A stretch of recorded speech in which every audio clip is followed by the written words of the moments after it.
Obra fictícia inspirada em elementos históricos. Qualquer semelhança com fatos, pessoas ou locais é usada de forma artística. Uma caixa metálica foi encontrada por acaso, durante a limpeza de um porão que ninguém visitava havia anos. Dentro dela, uma única fita, sem data, sem identificação técnica, apenas um rótulo amarelado escrito à mão. Entrevista G. Ninguém sabia quem era G. Ninguém lembrava de qualquer projeto com esse nome no antigo estúdio falido onde o material apareceu. Tudo naquela fita parecia errado desde o início. O chiado constante, as linhas verticais cortando a imagem, o áudio pesado, ofegante, como se algo respirasse rente ao microfone, muito perto de quem falava, mas sem jamais ser visto. Quando a equipe decidiu digitalizar o conteúdo, esperava encontrar mais uma entrevista esquecida sobre algum documentário inacabado. Em vez disso, encontrou um velho de olhar esvaziado e mãos trêmulas, sentado diante da câmera como se carregasse o peso de um circo inteiro nas costas. Ele não se apresentou para quem assistia. Falou com alguém que não se ouvia, alguém fora do quadro, alguém que fazia perguntas que não chegaram até nós. Ainda assim, uma coisa ficou clara desde a primeira frase. Aquilo não era uma entrevista comum. Era uma confissão tardia sobre algo que nunca deveria ter pisado fora da lona. Antes que o nome fosse dito, a presença já era sentida. Cada estalo na fita, cada falha no áudio, cada trecho de silêncio pesado parecia tentar afastar o espectador, como se o próprio registro resistisse a ser assistido. E então, por fim, o velho respirou fundo, encarou o vazio acima da câmera e quebrou o silêncio.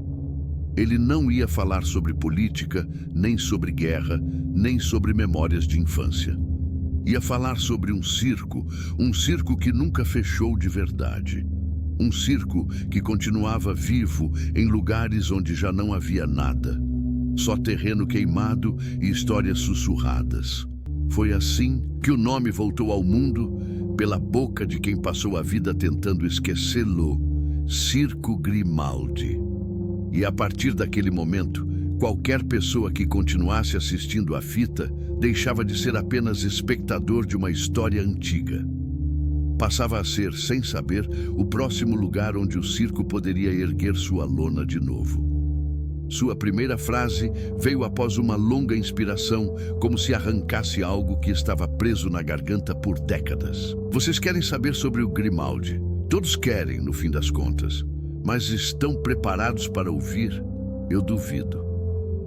A equipe que assistiu à fita relatou que, naquele momento, não havia som algum vindo do ambiente, e o ar na sala ficou mais frio. Mas isso pode ter sido apenas sugestão. Ou não. O homem continuou. Eu me chamo Pietro. Trabalhei no Circo Grimaldi quando ainda era menino. Vi o nascimento do que ele se pôs e o nascimento do que ele escondeu. Ele passou a mão no rosto como se a lembrança tivesse peso físico. Se vocês encontraram esta gravação, é porque não fui ouvido enquanto estava vivo. Então, por favor, ouçam agora. O vídeo tremeu nesse ponto, como se algo tivesse batido na câmera. Mas a equipe garantiu que não havia ninguém perto do equipamento quando a fita digitalizada foi assistida. Tudo começou em 1946. Pietro disse, olhando para um canto, como se enxergasse algo lá atrás, muito longe. Eu tinha 14 anos. Meu pai trabalhava carregando caixas e montando estruturas para circos que passavam pela região. Ele não tinha emprego fixo, mas sempre dava um jeito. Quando o Circo Grimaldi chegou à cidade, ele viu uma oportunidade melhor. Disse que aquela seria a chance de mudarmos de vida. Pietro riu sem humor, como alguém que sabe o final da história, e lamenta. Quem acreditou no começo?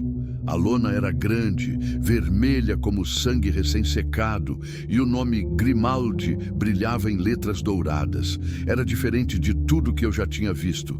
As caravanas eram enfeitadas, os animais pareciam bem tratados, e as pessoas falavam do circo como se fosse um presente dos céus. Mal sabiam. Ele olhou para baixo e por alguns segundos o áudio ficou cheio de estática, como se alguém arranhasse o microfone.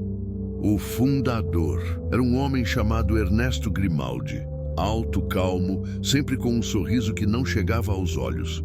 Ele tratava todo mundo com cortesia, mas havia algo, não sei explicar, algo que eu sentia quando ele passava por perto, como um frio na espinha. Mas eu achava que era nervosismo. Afinal, eu era apenas um garoto assustado tentando impressionar o pai. Ele ajeitou o casaco, apesar de estar sentado em ambiente fechado. No primeiro dia, depois das apresentações, Ernesto reuniu todos os funcionários. Disse que éramos uma família agora, que enquanto estivéssemos sob aquela lona, estaríamos protegidos. Palavras bonitas, que hoje ecoam como maldição. Pietro olhou diretamente para a câmera pela primeira vez. Seus olhos pareciam mais escuros. Vocês querem saber sobre o pacto? Eu sei, todo mundo quer. Mas antes de falar dele, precisam entender como era antes. Como era inocente. Como parecia perfeito demais. A gravação voltou ao passado, enquanto Pietro narrava sua história. E era quase possível ver na voz dele o menino que corria pelo acampamento, ajudando a carregar ferramentas, escovando o pelo dos cavalos, observando com fascínio os ensaios dos acrobatas. Havia vida, havia riso, havia música. Nada lembrava a escuridão que viria. No início, o circo era só um circo, ele insistiu. As apresentações eram honestas, sem truques perigosos demais, sem segredos nas sombras. Ernesto era exigente, claro, mas nunca cruel, pelo menos não naquele tempo. Ele respirou fundo. Mas então começou a mudança, primeiro de forma sutil. A fita chiou antes de estabilizar. Houve uma noite em que os ingressos não estavam vendendo bem. Chovia. O vento balançava a lona como se ela fosse arrancada a qualquer momento. Eu estava ajudando meu pai, perto da entrada, quando Ernesto apareceu. Ele olhou para o público, ou para a ausência dele, e algo mudou em seu rosto. Era como se ele tivesse sido derrotado. Pietro ficou em silêncio por alguns segundos, lembrando. Então, ele foi até sua tenda sozinho. Ficou lá por horas. E quando voltou, era outro homem. O sorriso estava mais largo, mais duro, forçado. Ele disse que a apresentação daquela noite seria a melhor de todas. A chuva não será problema, ele afirmou. Eu achei que era coragem. Meu pai achou que era desespero. Ambos estávamos errados. Quando as luzes do circo se acenderam, Pietro contou. O público simplesmente veio. Pessoas que não costumavam sair de casa em dias chuvosos apareceram como se fossem atraídas por uma força invisível. A lona lotou, as palmas ecoaram alto. Foi uma das apresentações mais intensas que o Grimaldi já tivera. Mas algo aconteceu nos bastidores, algo que ninguém queria falar. Pietro franziu o senho, como se ouvisse vozes antigas tentando atravessar sua memória. Uma das trapezistas, uma moça chamada Helena, caiu durante seu número, mas não caiu como alguém que se desequilibra. Foi como se tivesse sido puxada, não sei como explicar. Ela estava no ar, segurando as fitas, e de repente seu corpo simplesmente despencou, como se as mãos tivessem sido arrancadas da barra. Só que não havia ninguém perto. Ele estremeceu. O som da queda dela. Nunca esqueci.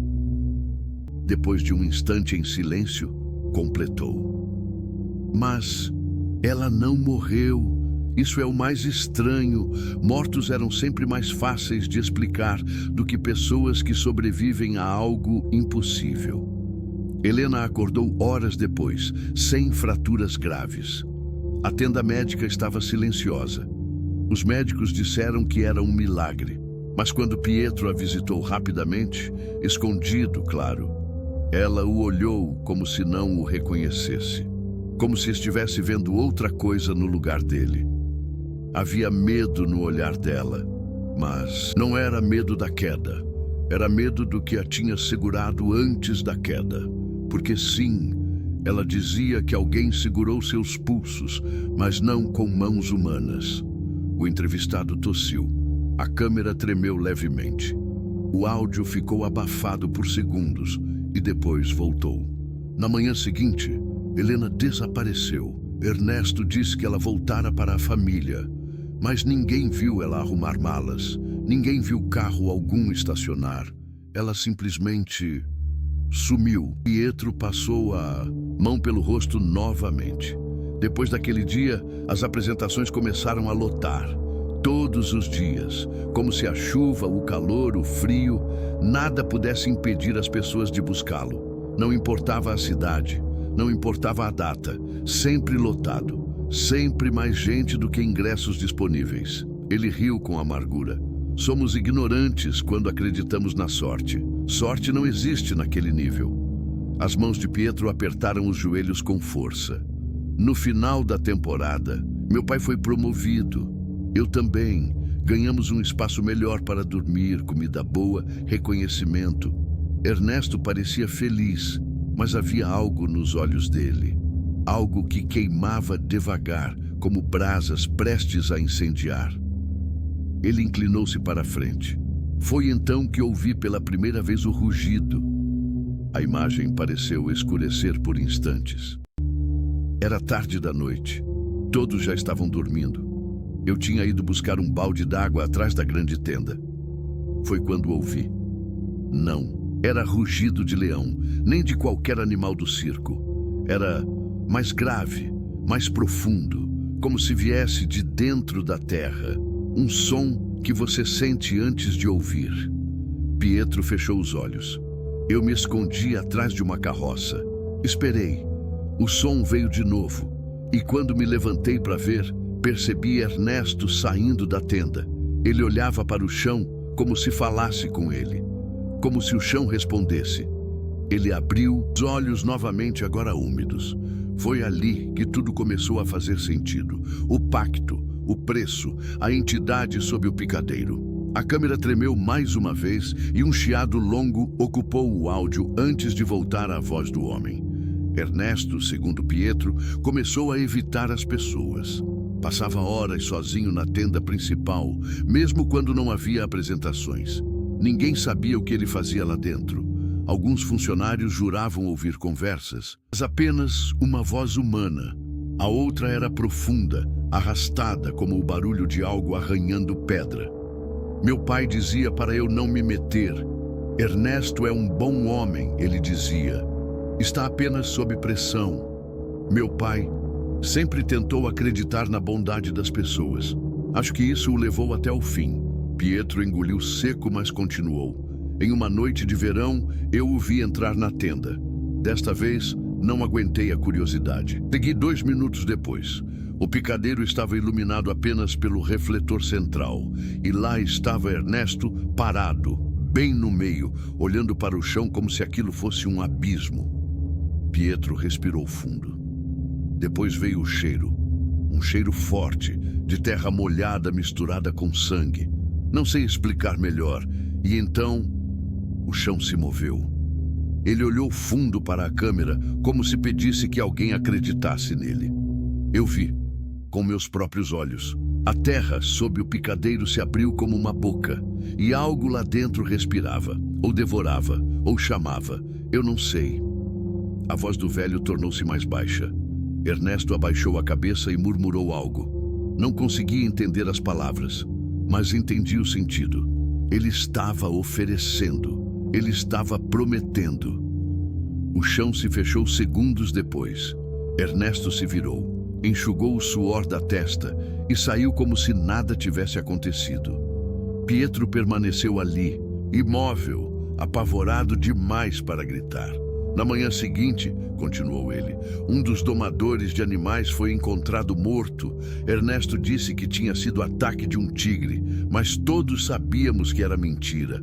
O corpo estava seco, como se algo tivesse sugado tudo dentro dele. O entrevistado passou a mão trêmula pela boca. Uma alma por apresentação. Foi isso que a coisa pediu. Uma alma para manter o circo vivo. Uma alma para manter o público vindo, sempre sedento, sempre hipnotizado. O pacto estava selado. E nós, sem saber, éramos parte dele. Ele abaixou a cabeça e a fita tremeu, como se ameaçasse parar. Eu não deveria ter visto. Eu não deveria ter sabido. A gravação escureceu por um instante, antes de retomar a imagem. E esse, ele disse com voz rouca, foi só o começo. Eu me lembro da primeira vez em que senti medo de verdade dentro daquele lugar. Foi durante um ensaio noturno, algo que Mattel nunca permitia, mas a próxima turnê começaria em 2 dias, e ele queria que tudo estivesse perfeito. O chão da tenda principal estava úmido por causa da garoa, e o cheiro de serragem molhada subia como um vapor doce e enjoativo. Os artistas estavam cansados, mas obedeciam sem questionar. Mattel andava em círculos, murmurando cálculos para si mesmo, como se medisse o tempo de nossas vidas com uma régua invisível. Naquele ensaio, Clara caiu durante um salto, e não era um salto complicado. Ela escorregou, bateu as costas e ficou lá, de olhos arregalados, encarando o topo da tenda. Eu fui o primeiro a correr até ela. Senti seu corpo rígido, tenso, frio. Ela piscou devagar, como se despertasse de um sonho ruim e sussurrou. Ele estava lá em cima. Eu olhei para o alto, mas só vi as lanternas balançando. Mattel chegou segundos depois, irritado pela interrupção. Chega de ensaio. Amanhã cedo continuamos. Ele não perguntou por que Clara tinha caído, nem se ela estava bem. Apenas virou as costas, como se já soubesse o motivo, e quisesse evitar que alguém confirmasse. Nos dias seguintes, as quedas continuaram. Animais ficavam inquietos sem explicação. Objetos desapareciam e reapareciam em lugares impossíveis. Os palhaços, sempre tão alegres, começaram a discutir por bobagens. E principalmente surgiram sons, baixos, profundos, que vinham do subsolo. Era impossível ignorar. Tínhamos sido um circo alegre, simples, com noites de música e conversas longas ao redor da fogueira. Mas aquela alegria desapareceu como se tivesse sido arrancada do ar. Mattel andava como um general observando tropas. Seu olhar, antes humano, agora era de pedra. E o sorriso era o pior. Era como se ele soubesse de algo grandioso e mortal, que nós, pobres mortais, jamais entenderíamos. Um dia, antes de uma apresentação, o homem que cuidava dos leões, Armand, me chamou perto das jaulas. Ele estava pálido, tremendo. Parecia ter envelhecido anos em poucas semanas. Luca. Ele aproximou os lábios do meu ouvido. Não sei se devo continuar aqui. O que aconteceu? Ele hesitou, olhando para os lados como se o próprio ar escutasse. Esta manhã encontrei marcas no chão da jaula. Garras, mas não são garras de leões. Não são de nenhum animal que eu conheço. Pedi para ver, mas ele negou. Já apaguei com serragem. Se Mattel vê, ele me manda embora. E eu tenho medo do que acontece com quem é mandado embora. Você está exagerando, respondi, tentando fingir calma. No entanto, nem eu acreditava no que dizia. Nada no Grimaldi estava normal. As apresentações daquela turnê foram as mais estranhas que já fizemos.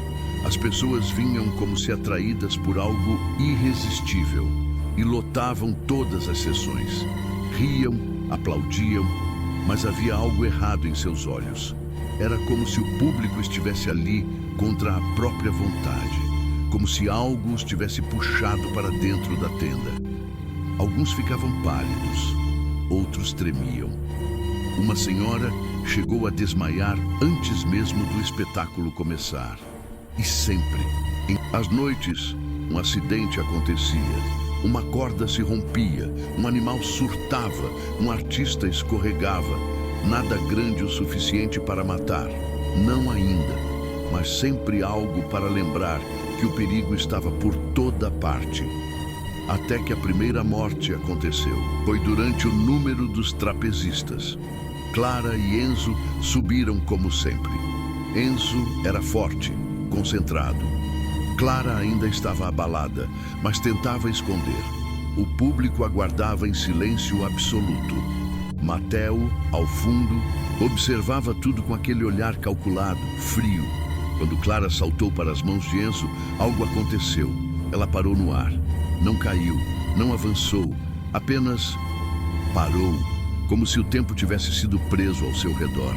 A tenda inteira pareceu engolir o som. Eu senti minhas pernas gelarem. O ar ficou pesado, quase sólido, e então, como se alguém empurrasse, ela despencou. O barulho do impacto ecoou pela tenda. As pessoas gritaram. Enzo soltou um urro que parecia cortar o mundo ao meio. Eu corri, junto com outros artistas, mas Mateo chegou antes. Ele se ajoelhou ao lado do corpo dela e segurou sua mão. Ela tremia levemente, ainda viva. Foi quando vi. Uma sombra estava atrás dele. Não era forma humana, não era forma de nada. Era apenas ausência. Um buraco feito na realidade. Mateo virou levemente o rosto, como se estivesse recebendo instruções daquela coisa. Instantes depois, Clara soltou seu último suspiro. A sombra desapareceu e Mateo sorriu, discretamente, como quem aprova um trabalho concluído. O circo terminou a apresentação naquela noite. Mateo anunciou a morte como um infeliz acidente. E, para meu horror, o público voltou no dia seguinte, lotando a tenda como se nada tivesse acontecido. Nos bastidores, no entanto, o clima era de pânico. Alguns artistas queriam ir embora. Outros ameaçaram denunciar Mateo. Mas ninguém tomava coragem. Havia algo no ar, algo que nos prendia ali, uma opressão invisível que parecia ficar mais intensa sempre que alguém cogitava escapar. Naquela mesma noite, encontrei Mateo conversando sozinho perto da tenda dos animais. Ele sussurrava em um idioma que eu não conhecia. Sua voz parecia ecoar, como se 2 ou 3 vozes falassem ao mesmo tempo dentro dele. Ele estava de costas para mim. Mas mesmo assim, eu senti que ele sabia da minha presença. Eu recuei lentamente, tentando não fazer barulho. Mas antes que me afastasse completamente, ele disse: "Luca, você tem feito bem seu trabalho." Eu congelei.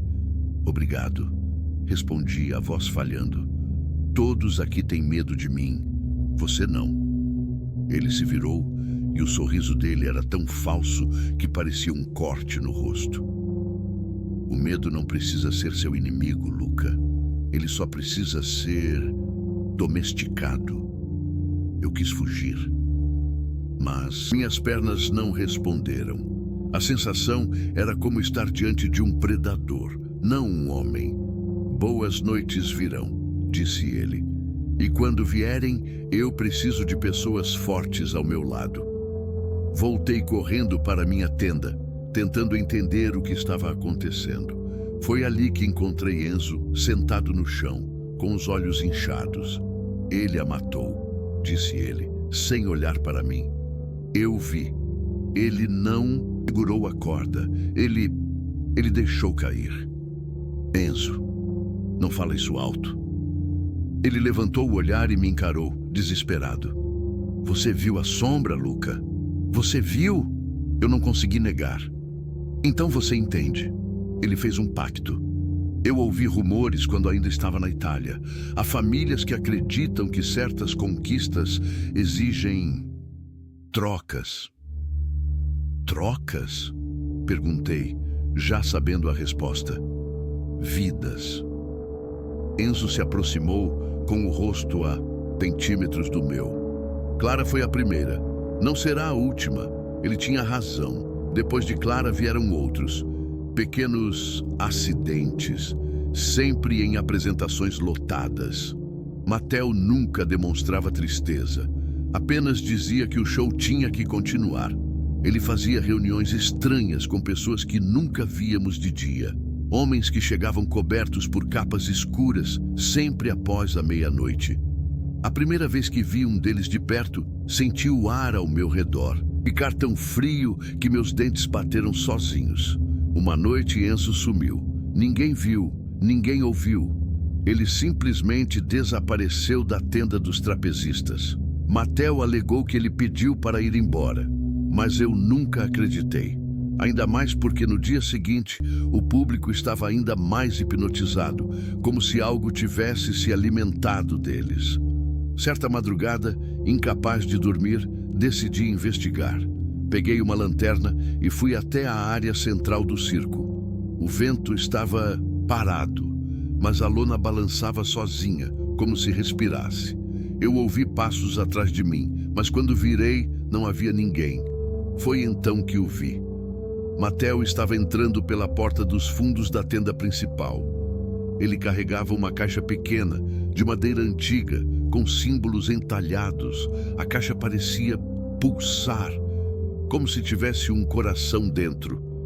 Ele não me viu. Então eu o segui. Dentro da tenda, a escuridão parecia mais espessa que o normal. Ele andou até o centro, onde normalmente ficava o picadeiro. Abaixou-se, empurrou a serragem para o lado e revelou uma tampa de madeira oculta no chão. Um alçapão. Ele abriu. Do interior subiu um cheiro de mofo, terra úmida e algo mais. Algo metálico, quase doce, sangue. Mattel segurou a caixa com as duas mãos e começou a murmurar palavras incompreensíveis. O chão vibrou levemente. A lona estremeceu. As lanternas piscavam como se fossem apagar. Foi então que ouvi a voz. Não era humana. Era grave, profunda, como se viesse das entranhas da terra. Ela não falava palavras, falava fome. Mattel respondeu submisso. Eu tremia tanto que mal conseguia controlar a lanterna. O ritual durou minutos que pareceram horas. No fim, Mattel abriu a caixa e derramou algo lá dentro. Ouvi um som mastigando. Eu recuei um passo para trás, acidentalmente pisando em uma tábua solta. O estalo ecoou pela tenda. Mattel congelou. Virou-se lentamente, como um animal que fareja um intruso. Quem está aí? Ele sussurrou, e a voz dele não era só dele. Era a voz dele misturada a outra, mais profunda. Corri antes que ele pudesse me ver. Meu coração quase explodiu, enquanto me escondia atrás das carroças. Ouvi passos atrás de mim, mas não ousei olhar. Só respirei de novo quando comecei a ouvir os primeiros cantos dos pássaros anunciando o amanhecer.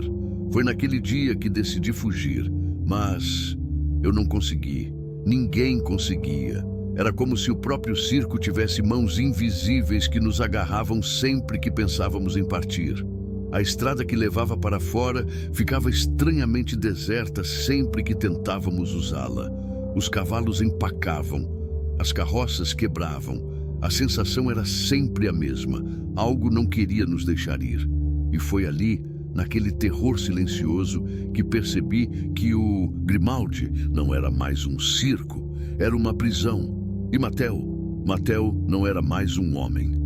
Nos dias seguintes, a sensação de aprisionamento ficou ainda mais forte. Eu tentava ensaiar, tentava agir normalmente, mas tudo me parecia um teatro macabro. Os risos dos palhaços pareciam gritos abafados. O som dos animais soava como lamentos. Até o vento, quando passava por entre as lonas, parecia sussurrar avisos que eu não conseguia entender completamente. Numa manhã, enquanto eu alimentava os cavalos, ouvi passos atrás de mim. Quando me virei, era Sofia, a mulher que cuidava das fantasias. Seus olhos, sempre tão vivos, estavam profundos e sombrios, como se ela não tivesse dormido por semanas. Luca. Ela começou. Precisamos sair. Seu tom era tão sério que eu senti minhas mãos tremerem. Você também percebeu? Perguntei. Eu não percebi. Ela respondeu com a voz fraca. Eu vi. Sofia então contou que na noite anterior ouvira Matteo chamando alguém do lado de fora de sua tenda. Algo respondia a ele. Algo que não respirava, não caminhava, mas se arrastava pelo chão como um animal faminto. Ela disse que viu a sombra se aproximando dele e que sua forma mudava como se fosse feita de fumaça viva. Luca, ela segurou meu braço. Ele está oferecendo mais do que acidentes. O que você quer dizer? Ela respirou fundo, tentando encontrar coragem. Ele está entregando pessoas. Tentei negar, tentei pensar que ela estava confusa, que o medo a fazia exagerar. Mas eu sabia que não. Matteo havia mudado demais. E a sombra, aquela coisa que eu vira no picadeiro, aquela fome que eu vi do subsolo, nada era exagero, era real demais. Naquela noite, chamei alguns dos artistas mais próximos, Sofia, Armand, 2 palhaços e uma acrobata chamada Lídia, para conversarmos numa carroça vazia, longe da tenda principal. Todos estavam pálidos, com medo evidente. Não podemos mais esperar, eu disse. Ele vai continuar matando, e se não fizermos nada, seremos os próximos. Ele não vai deixar que saiamos, respondeu Armand, olhando em volta como se temesse que Matteo pudesse aparecer a qualquer momento. Então saímos quando ele não puder nos deter, disse Lídia. Durante o dia, quando ele fica mais fraco, Sofia concordou. Precisamos de um plano, mas precisamos ter certeza de que ele não percebe. Conversamos durante horas, fizemos um mapa da área, discutimos rotas de fuga, pensamos em como distrair Matteo. Eu sabia, no entanto, que nenhum plano seria perfeito. Não contra alguém que tinha a proteção daquela entidade. Mas a alternativa era pior: esperar a morte. No dia seguinte, a apresentação começou como sempre. O público lotou a tenda, seus olhos vidrados como se estivessem hipnotizados. Eu fazia meu número com as mãos geladas, rezando para que Matteo não percebesse nossas intenções. Ele observava tudo do canto, como sempre, imóvel, rígido, com aquele sorriso vago que parecia flutuar no rosto dele. Foi no meio da apresentação que algo inesperado aconteceu. A lona principal começou a estremecer violentamente, como se algo enorme passasse por fora, arrastando garras invisíveis pela superfície. O público começou a murmurar inquieto, os animais ficaram nervosos, os músicos pararam abruptamente. Matteo ergueu o rosto e seus olhos se arregalaram por um único instante, como se até ele tivesse sido pego de surpresa. Então veio o som, aquele som profundo, gutural vindo do subsolo, a mesma voz que ouvi durante o ritual. Ela não chamava, ela exigia. O público entrou em pânico. Pessoas começaram a correr. A tenda sacudia como se estivesse sendo devorada por dentro. Os artistas se entreolhavam sem saber o que fazer. E Matteo simplesmente fechou os olhos e sorriu. Ele acordou, murmurou. Foi naquele instante que a escuridão se espalhou pelo chão como um líquido espesso. Subiu pelas arquibancadas, engolindo as pessoas. Os gritos ecoavam, misturados a sons que não eram humanos. Eu vi um homem ser puxado para baixo, como se algo invisível tivesse agarrado seus tornozelos e o arrastado para dentro da terra. "Luca, agora!" gritou Sofia. Corremos para fora, derrubando tudo no caminho. Alguns artistas nos seguiram, outros ficaram presos na confusão. A tenda se contorcia, como se estivesse viva. O céu estava escuro, mesmo sem nuvens. O ar cheirava a terra molhada e sangue. Chegamos à estrada com apenas alguns metros de vantagem, mas atrás de nós, a sombra emergiu do chão, alta, amorfa, oscilando como uma fumaça negra que escondia olhos profundos. Mateo apareceu ao lado dela, erguendo os braços como um sacerdote. "Aonde vocês pensam que vão?" Ele gritou, com múltiplas vozes ecoando dentro da sua própria. Armand tropeçou e caiu. A sombra avançou na direção dele. Eu voltei correndo. Puxei Armand pelo braço, mas a sombra me tocou. Não me agarrou, apenas me tocou. E naquele momento, senti tudo, em cada alma que ela havia devorado. Senti a dor, o desespero, o vazio. Senti o passado do circo. Senti a fome daquela entidade. Senti Mateo, sua ambição, sua sujeição total a uma criatura que nunca lhe daria paz. E senti que éramos insignificantes diante dela. Quando consegui puxar Armand para longe, a sombra avançou para cima de mim. Mas então aconteceu algo inesperado. Sofia, que vinha logo atrás, segurava uma lanterna, uma antiga de óleo. Ela gritava enquanto a sacudia no ar, ameaçando atirar. "Fique longe!" Ela gritou com uma coragem que nenhum de nós tinha mais. A sombra hesitou, por um motivo que não entendi. Mateo franziu o rosto confuso. Sofia não hesitou. Ela lançou a lanterna na direção da entidade. O fogo se espalhou pelo chão e acendeu a serragem derramada durante a fuga. As chamas subiram rápido demais, iluminando o rosto de Mateo. Ele gritou, mas não de dor, de ódio. "Idiotas!" Suas vozes ecoaram juntas, terríveis. "Vocês não sabem o que fizeram." A sombra recuou, se contorcendo, reagindo ao fogo como se estivesse sendo ferida.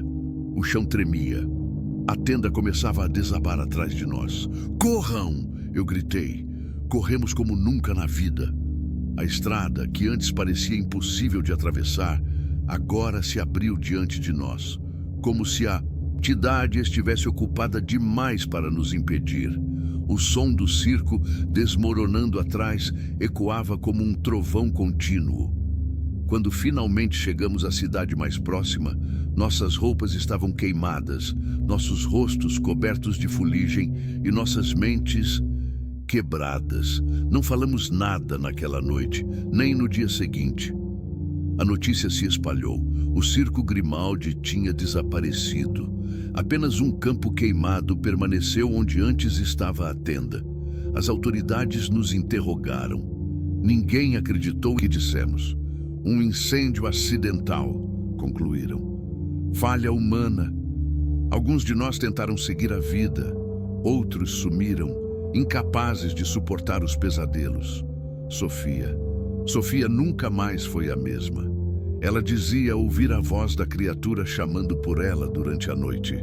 Uma semana depois, desapareceu sem deixar vestígios. E eu fugi do país. Tentei recomeçar. Casei, tive filhos, trabalhei em empregos comuns. Mas o circo Grimaldi nunca saiu de mim. Os anos passaram. As memórias se apagaram. Mas os sonhos voltaram. Sempre com a sombra me chamando, sempre com Mateo sorrindo no fundo da tenda. Até que um dia, recebi uma encomenda anônima. Dentro dela, havia uma fita cassete, sem remetente, sem explicações. Na etiqueta, escrito à mão, para quando você estiver pronto. Demorei semanas até criar coragem para ouvir. Quando apertei o play, o chiado tomou conta do quarto. Então veio uma voz. Minha voz, mas mais jovem, tremendo. E depois, a voz dele, a voz de Mateo.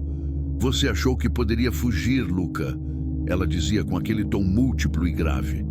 Mas o circo não termina quando a tenda cai. O circo é eterno. O que nos une não é o espaço, é a lembrança. E você lembra demais. Eu desliguei a fita, mas era tarde demais. O som tinha despertado algo. Nas noites seguintes, ouvi a tenda estalando no meu quintal como se fosse montada ali. Senti o cheiro de serragem queimada vindo das janelas fechadas. Vi sombras se arrastando pelos cantos dos cômodos. Até meus filhos começaram a reclamar de pessoas rindo no corredor. Foi então que decidi gravar este depoimento. Não para ser famoso, não para que sintam pena, mas porque o circo Grimaldi não acabou. Ele está voltando. Ele sempre volta. E alguém precisa saber o que aconteceu antes que seja tarde demais. Se esta gravação chegou até você, se está ouvindo minha voz agora, então significa que o circo já encontrou você também. Mas não se preocupe, ele sempre começa devagar. Primeiro, uma sombra na parede. Depois, um sussurro, um riso distante, o cheiro sutil de serragem molhada. E quando você ouvir o primeiro estalo da lona sendo erguida, será porque o Circo Grimaldi está preparando a próxima apresentação. E adivinha, você é o convidado especial.